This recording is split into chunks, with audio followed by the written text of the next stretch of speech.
السلام علیکم دوستان عزیز، آج ہم آئے ہیں ایک دل خراش اور آبدیدہ کر دینے والی جگہ پر، مسجد حنانہ، جو کہ ایک بہت قدیم مسجد ہے۔ یہ اتنی قدیم مسجد ہے کہ اسلام سے پہلے مسجد نہیں بلکہ ایک کلیسا یعنی چرچ تھا۔ بعد ازاں یہ مسجد بنی، مگر صرف مسجد ہی نہیں بلکہ اگر اس کو عظیم ترین مسجد کہا جائے تو وجہ ہوگا۔ اس مسجد کے بے حد فضیلتیں ہیں، جن میں جو بڑی فضیلتیں ہیں وہ یہ ہیں کہ ہمارے مولا علی علیہ السلام ان کا جنازہ یہاں سے گزرا تھا، تو اس مسجد کے در و دیواروں نے کریا ازاری کی تھی۔ پھر اس مسجد میں ہمارے مولا امام حسین علیہ السلام، ان کا سر یہاں پر اس مسجد میں رکھا گیا تھا۔ یہ ایک انتہائی دردناک مسجد ہے۔ اس مسجد میں غم ہی غم نظر آتا ہے، جہاں دیکھو غم ہی غم، جس دیوار پہ دیکھو، جس ستون پہ دیکھو، ہمیں غم ہی نظر آتا ہے، کیونکہ اس مسجد کی در و دیوار اور زمین سب حقیقی طور پر گریا کرتے ہیں اور حد سے زیادہ گریا کیا ہے۔ یہ وہ مسجد ہے جس میں اندر آنے سے پہلے آپ کو باقاعدہ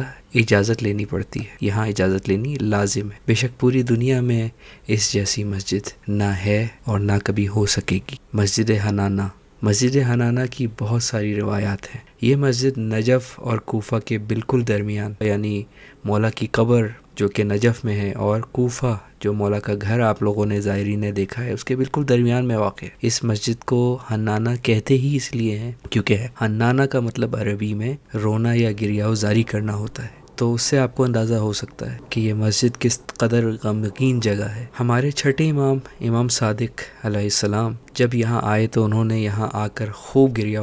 زاری کی، اور جب لوگوں نے ان سے پوچھا کہ مولا اس کا سبب کیا ہے جو آپ اس طرح اتنی گریہ زاری کر رہے ہیں، تو انہوں نے ارشاد فرمایا، یہ وہ مسجد ہے جس میں میرے دادا علی کو اس مسجد نے سلام کیا اور گریہ زاری کی۔ روایت میں ہے کہ 19 رمضان کو جب مولا علی علیہ السلام کو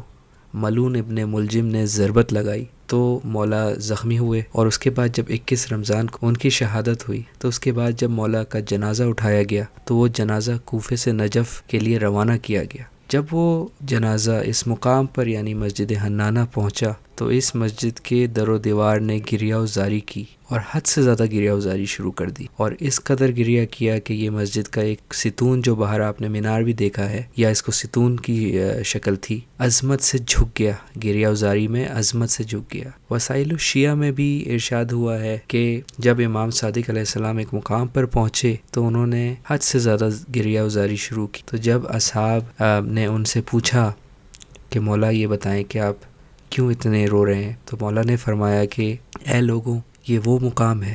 کہ جہاں میرے دادا حسین ان کا سر رکھا گیا، یہ وہی جگہ ہے کہ میرے دادا حسین علیہ السلام کے سر کے ٹکڑے یہاں دفن ہیں۔ زائرین محترم، اس سے زیادہ غمگین جگہ کیا ہو سکتی ہے کہ مولا حسین علیہ السلام کے سر کے ٹکڑے یہاں پہ دفن ہیں۔ جو جگہ آپ نے اندر جا کے دیکھی،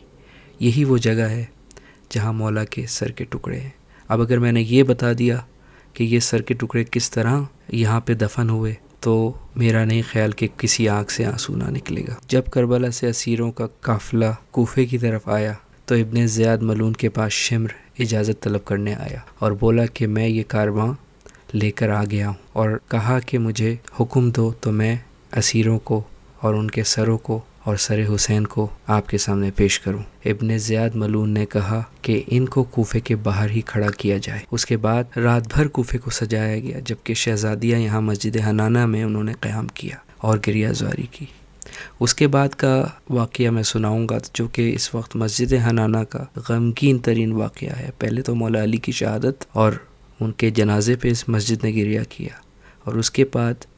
مزید یہ کہ اب جب مولا حسین علیہ السلام کا قافلہ آیا، اسیروں کا قافلہ آیا، اور جب امام حسین علیہ السلام کا سر یہاں پہ رکھا گیا تو کیونکہ اس زمانے میں، پرانے زمانے میں مسجد کی جو زمین تھی وہ ہموار نہیں تھی،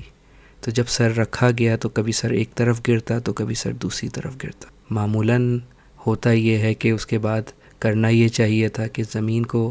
جو ہے وہ ہموار کیا جاتا اور پھر سر رکھا جاتا۔ تو جب ملون نے چھری نکالی تو لوگوں نے یہی سمجھا ہوگا کہ شاید اس زمین کو ہموار کر رہا ہے۔ شمر ملون نے خنجر نکالا اور ملون نے دوبارہ امام حسین کے سر پہ خنجر چلانا شروع کیا